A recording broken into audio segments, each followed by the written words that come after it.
Assalamualaikum students. Exercise 3.6 question number 30.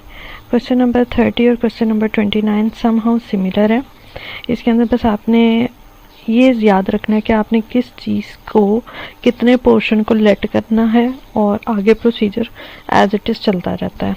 Integral है from 0 to pi by 2 sin x whole divided by 1 plus cos x into 2 plus cos x. इसको with respect to x आपने integrate करना है. ये जो highlight किया है 1 plus cos x, इसको बस आपने दिमाग में रखना है अपने और इसको लेट कर लेना है हमने. जब 1 plus cos x को हम लेट कर लेंगे तो ये हमारा क्वेश्चन बड़ा इजीली आगे प्रोसीड होता जाएगा. देखें, अब देखें 1 plus cos x को हम t का नाम दे रहे हैं. इतने पोर्शन को हमने कह देना दिस इज t. ये जो एक लाइन हमने लिखी है इसी के अकॉर्डिंग हमारा सारा इंटीग्रल जो है चेंज होता है. यहाँ पे dx की भी वैल्यू आपको मिल जाएगी, sin x की भी वैल्यू मिल जाएगी. जो लिमिट ऑफ इंटीग्रेशन है 0 to pi by 2 वो भी चेंज होके t के लिए लिमिट्स के अंदर कन्वर्जन हो जाएगी. तो देखें, first of all 1 plus cos x equal to T आपने रखा. अब आपने उसका राइट और लेफ्ट बोथ साइड्स के ऊपर डिफरेंशियल लिया. Differential is just like differentiation, बस ये है कि डिफरेंशिएशन के अंदर डिनोमिनेटर में dx होता है और यहाँ पे आपने डिनोमिनेटर में dx नहीं लगाना. ठीक है, डिफरेंशियल सिर्फ होता है d ऑफ समथिंग और उसके ऊपर तकरीबन वही सारे रूल्स होते हैं जो जैसे डिफरेंशिएशन के होते हैं. कांस्टेंट अमाउंट का 0 आ जाएगा और आगे cos x जो है इसकी आपको पता है cos x आपको डेरिवेटिव देता है माइनस sin x और आगे आपने dx भी लिख देना. राइट साइड पे t है, उसका भी डिफरेंशियल लिया तो dt बन गया. हमारे पास क्वेश्चन में है sin x dx न्यूमरेटर में, तो हमने इसको सारे को सॉल्व कर लिया. जो भी हमारे पास लेफ्ट हैंड साइड पे आया था माइनस sin x dx, यहाँ से हमें सिर्फ sin x dx चाहिए था तो हमने नेगेटिव को राइट साइड पे मूव कर दिया. Equation number 1 and equation number 2 develop हो गई हैं. इन दोनों इक्वेशंस को हमने अपने गिवन इंटीग्रल में पुट करना है और सिर्फ इतना ही काम नहीं करना, हमने लिमिट ऑफ इंटीग्रेशन को भी चेंज करना है क्योंकि अभी हमारे पास इंटीग्रेशन जो दी गई थी वो थी in variable x, so that limit of integration भी x के लिए थी. x is equal to 0, x is equal to pi by 2. इसको भी अब हमने कन्वर्ट करके इसकी सारी की टोन को t के अंदर कन्वर्ट कर देना है. तो लिमिट ऑफ इंटीग्रेशन को भी आपने t के अंदर कन्वर्जन करेंगे with the help of equation number 1. अब लिखा ये जा रहा है जी by using equation number 1 and 2 in integral a. जो कैपिटल A हमने इंटीग्रल को नंबर लगाया था, लेबल किया था. हमारे पास sin x dx जो है वो माइनस dt के इक्वल हो गया था. 1 plus cos x को हमने डायरेक्ट t बोल दिया था और 2 plus cos x असल में 1 plus cos x है. लिहाजा 1 plus वो जो अगला 1 plus cos x था वो एक्चुअली t था हमारे पास. अब लिमिट ऑफ इंटीग्रेशन की बात करते हैं. ये जो लेफ्ट साइड पे पोर्शन इक्वेशन नंबर 2 तक का किया है वहीं पे नीचे फर्दर ये काम किया जाएगा कि when x is equal to 0, when x is equal to 0 1 plus cos x, आपको मैंने बताया ना जहाँ पे लेट करते हैं वही आपको फैसिलिटेट करता है हर चीज़ के लिए. वही चीज़ एक जो आपने स्टेप ले लिया लेट वाला, उसी ने हर अगले काम के लिए आपको फैसिलिटेट करना है. तो x की यहाँ पे वैल्यू पुट कर दें 0, तो 1 plus cos 0 आपको 1 देता है. सो 1 plus 1 2, इट मीन्स t की वैल्यू 2 आ गई. अगर आपके पास x 0 है तो उस पोजीशन पे t की वैल्यू 2 होगी. Similarly x is equal to pi by 2 है अगर, तो 1 plus cos pi by 2 is equal to t. cos pi by 2 आपको पता है 0 देता है, लिहाजा t की वैल्यू 1 आ गई.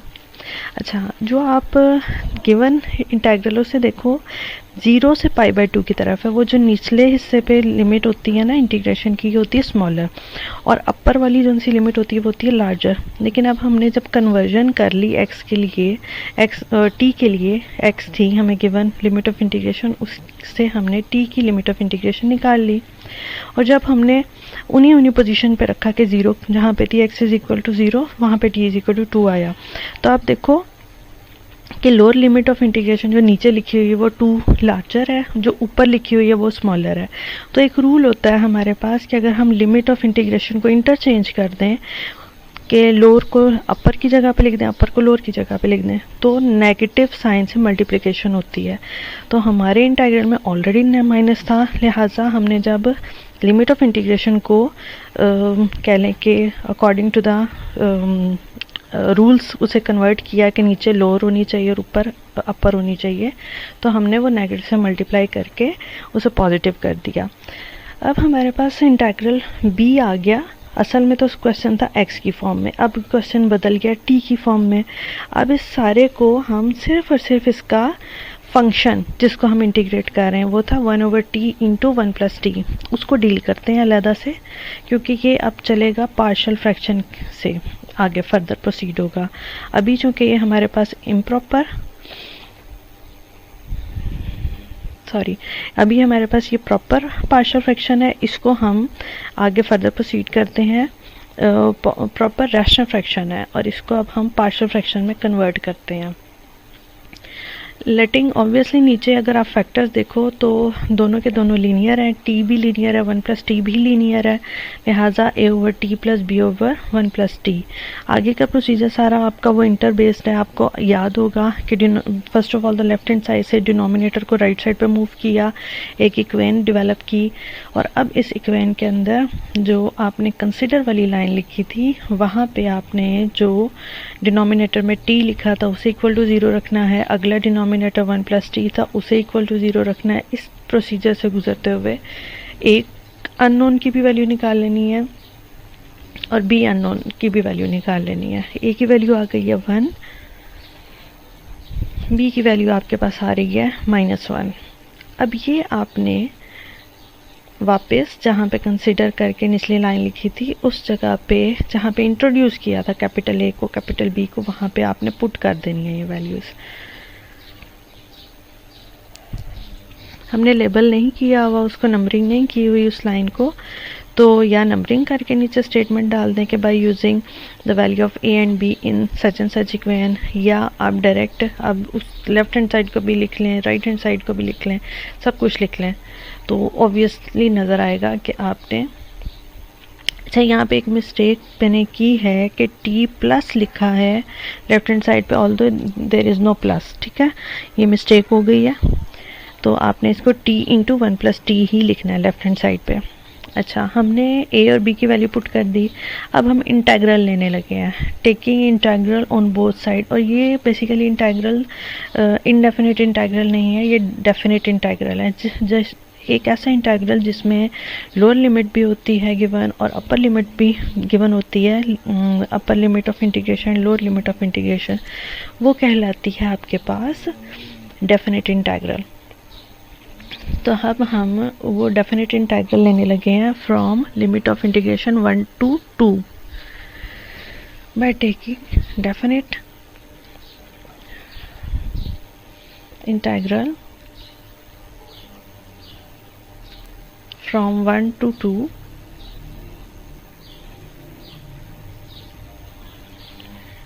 On both sides. ठीक है, ये बोथ साइड्स पे हम लेने लगे हैं, तो हमारे पास वो जो इक्वेशन नंबर b जहाँ पे हमने पॉज लिया था और फर्दर कंसिडरेशन स्टार्ट कर दी थी सिर्फ फंक्शन की, तो वहाँ पे हम दोबारा वापस उसी जगह पर मीट कर रहे हैं। जब हम राइट लेफ्ट इंटीग्रल ले लेंगे डेफिनेट इंटीग्रल, तो हमारी वही left hand side same to same equation number b वाली बन जाएगी। 1/t into 1+t dt is equal to, दोनों के ऊपर सेपरेटली इंटीग्रेशन अप्लाई करेंगे, तो यहाँ पे 1/t के लिए भी हमने सेपरेट कर दी इंटीग्रेशन और आगे -1/1+t के लिए भी इंटीग्रेशन सेपरेट कर दी। आपको फॉर्मूला याद होगा कि इंटीग्रेशन के अंदर अगर डिनोमिनेटर में जो फंक्शन पड़ा हुआ है उसका ही डेरिवेटिव न्यूमरेटर में पड़ा हुआ है तो logarithm of the denominator function होता है। तो यहाँ पे वही रूल लग रहा है दोनों इंटीग्रल्स के लिए। जैसे कि अभी के काम हो रहा है 1+t का, तो 1+t का डेरिवेटिव होगा 1 और 1 हमारे पास न्यूमरेटर में पड़ा हुआ है।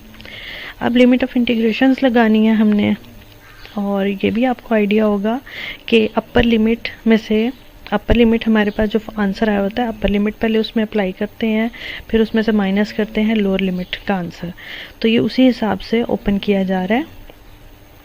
Logarithm of 2 minus logarithm of 1 minus आगे माइनस के बाद चूँकि अभी फर्दर 2 पार्ट्स के अंदर इसने डिस्ट्रीब्यूट होना है, इसलिए कर्ली ब्रेसेस लगा दी गई हैं।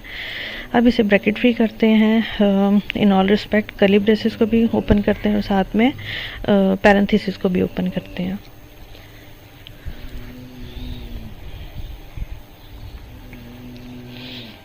यहाँ पे अब आपके पास आ गया है लॉगरिथम ऑफ 2, 2 मरतबा आ रहा है, तो ये हो जाएगा 2 time logarithm of 2 minus logarithm of 1, हमारे पास 0 होता है, लिहाजा माइनस लॉगरिथम ऑफ 3 लिख दिया। आगे चेंज करके लिख देंगे logarithm of 1 is equal to 0। ये इसका आंसर है, बल्कि नहीं सॉरी, अब इसे फर्दर प्रोसीड किया जा सकता है। लॉगरिथम के रूल्स होते हैं कि लॉगरिथम से पहले जो भी न्यूमेरिकल वैल्यू होती है वो असल में लॉगरिथम जिस रकम का ले रहे होते हैं उसकी पावर का हिस्सा होती है, ठीक है ना। हमने याद किया हुआ है logarithm of m power n, तो हम इसको कैसे इक्वेट करते हैं, n into logarithm of m। ये वही वाला रिवर्स ऑर्डर में रूल लगा। 2 की पावर 2 हो गई, 2 की पावर 2 अप्लाई हुआ। अब लॉगरिथम ऑफ 2 नेगेटिव लॉगरिथम जो से असल में उनको जब कंबाइन करते हैं तो वो डिवीजन वाली फॉर्म में चली जाती है। ये भी रूल पढ़ा होगा आपने कि logarithm of m divided by n is actually equal to logarithm of m minus logarithm of n। ये इसका आंसर आ गया, ठीक है। अच्छा, इसके बाद क्वेश्चन नंबर 29 का भी हिंट यहाँ पे मैं दे देती हूँ। मैंने स्टार्ट में ही बोला था कि क्वेश्चन नंबर 30 और क्वेश्चन नंबर 29 इनको बस इस हिसाब से याद रखना है कि इनके डिनोमिनेटर में 2 प्लस कॉज एक्स है या 2 प्लस साइन एक्स है।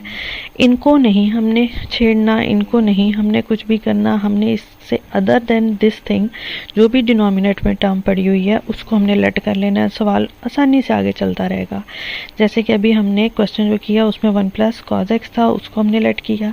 अभी के हमारे इस क्वेश्चन में क्वेश्चन नंबर 29 में हमारे पास साइन एक्स है, तो हमने सिंपली साइन एक्स को लेट करना है, इसका डिफरेंशियल लेना है और सारे के सारे क्वेश्चन को, अभी तो एक्स की फॉर्म में है तो हम टी की फॉर्म में लेट करके टी की फॉर्म में इसको फर्दर प्रोसीड करते रहेंगे और आंसर आ जाएगा। ये डिफरेंशियल हो गया साइन एक्स का is equal to d t, t का डिफरेंशियल।